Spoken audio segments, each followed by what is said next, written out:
Hello my dear, welcome. आज हम देखेंगे sentence. What is a sentence? What is a sentence? Sentence क्या है? सेंटेंस क्या है जिसको हिंदी में आप कहते हैं वाक्य। इसे जानने के लिए सबसे पहले हम इसे डिफाइन करेंगे। What is a sentence? A group of words, a group of words so arranged, so arranged that gives a complete meaning, complete meaning is called a sentence. Clear है? तीन चीजें, a group of words, group of words, arranged and complete meaning. एक शब्द समूह, शब्द समूह, एक व्यवस्था, व्यवस्था, व्यवस्था कौन सी? ग्रामर आधारित व्यवस्था, और एक संपूर्ण अर्थ, संपूर्ण अर्थ। तो these are the three factors जो आवश्यक है। अगर ये तीन चीजें हमारे वाक्य में है तो वो सेंटेंस होगा। सपोज एग्जाम्पल के लिए यदि मैं लिखता हूं I English learn, group of words तो है, ग्रुप ऑफ वर्ड्स तो है, और इसमें अरेंजमेंट नहीं है।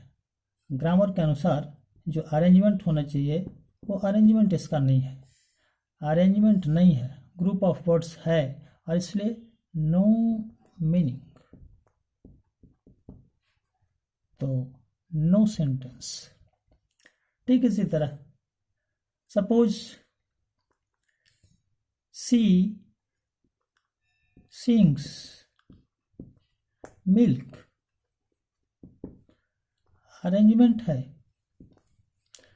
ग्रुप ऑफ वर्ड्स है, अरेंजमेंट है, बट नो मीनिंग।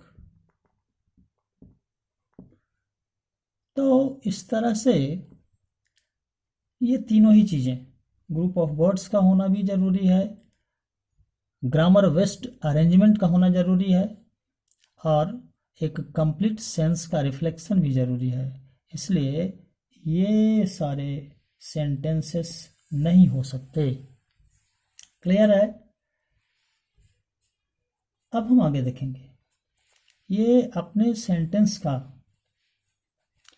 हमने थंबनेल में डाला है, word of a sentence exclamation है, तो ना ग्रुप ऑफ वर्ड्स।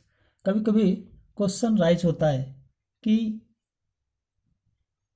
रन, ये एक वर्ड है, एक वर्ड है, बट आप जानते हो रन एक सेंटेंस है, एक सेंटेंस भी है, सेंटेंस है। कैसे? ये इंपरेटिव सेंटेंस है। ए वर्ब, इसके पहले अंडरस्टूड होता है हमारा सब्जेक्ट, और वो सब्जेक्ट होता है यू। तो ये रन का अर्थ है यू रन, और ये अंडरस्टूड होता है अपना सब्जेक्ट, और इसलिए सेंटेंस होता है। अदरवाइज एक वर्ड का कोई सेंटेंस नहीं हो सकता। नो सेंटेंस इज पॉसिबल, क्योंकि मिनिमम रिक्वायरमेंट क्या है? मिनिमम रिक्वायरमेंट क्या है? दो वर्ड्स। वो क्यों? वेरी लॉजिकली आप समझ सकते हो, एक डूअर और एक एक्शन, ठीक है ना। इसको आप सब्जेक्ट कहते हो, इसको वर्ब कहते हो। तो मिनिमम रिक्वायरमेंट जो हमारे सेंटेंस होने का है वो कम से कम दो वर्ड्स, ये दोनों। तो यहाँ रन एक वर्ड है, लेकिन ये सेंटेंस के रूप में आता है तब जब इसमें अंडरस्टूड होता है मेरा सब्जेक्ट, और ऐसे इंपरेटिव वाक्य होते हैं। आप विशेष उन सेंटेंसेस पे जब चर्चा करेंगे तो हम उनकी चर्चा करेंगे। तो ठीक है, अब हम देखेंगे कि ये जो हमारे सेंटेंसेस हैं इनके दो मेजर पार्ट्स होते हैं, जो आपके थंबनेल पे आपको दिख रहा होगा। वो मेजर पार्ट्स जो हैं सेंटेंसेस के, वो हैं सब्जेक्ट एंड प्रेडिकेट। सुना होगा, subject and predicate.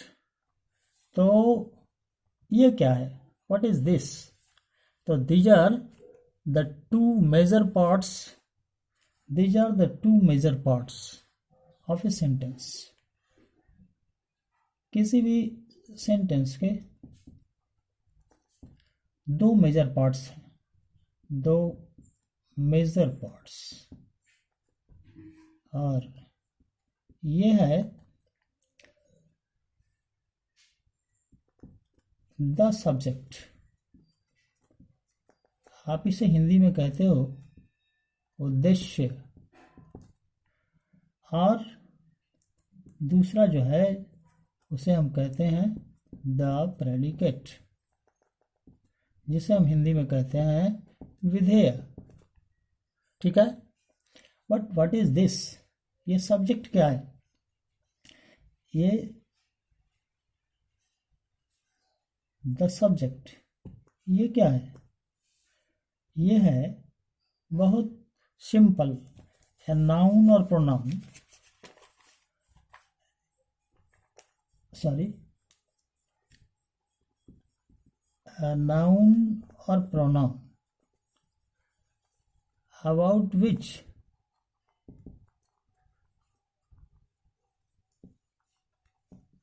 something is said in a sentence।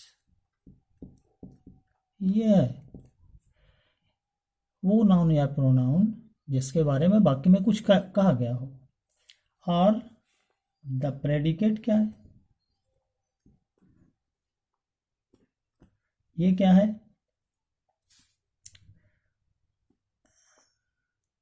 The part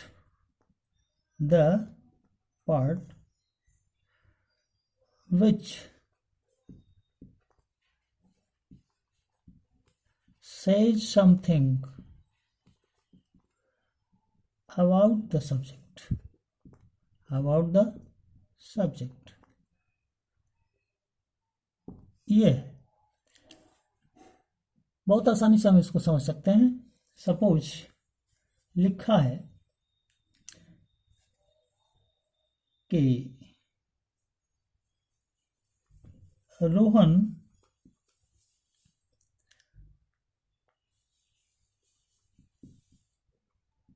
sings a song।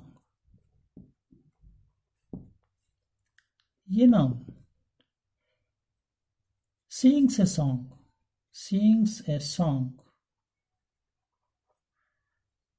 Rohan के बारे में कहा गया है। sings a song about Rohan. So the subject, and ठीक इसके विपरीत what has been said about the subject Rohan is the predicate। तो रोहन के विषय में क्या कहा गया? sings a song. So it is the predicate. यह विषय है। तो इस प्रकार से हम सब्जेक्ट और प्रेडिकेट, जो इसके दो मेजर पार्ट्स हैं, इसे डिटेल्स, इसका वर्णन, इसका डिस्क्रिप्शन हम अगले वीडियो में देने वाले हैं। Major parts of a sentence, the subject and the predicate in detail. अगले वीडियो में मैं इसे रखूँगा आप लोगों के साथ। धन्यवाद। आप लाइक करेंगे, चैनल को सब्सक्राइब करेंगे। धन्यवाद।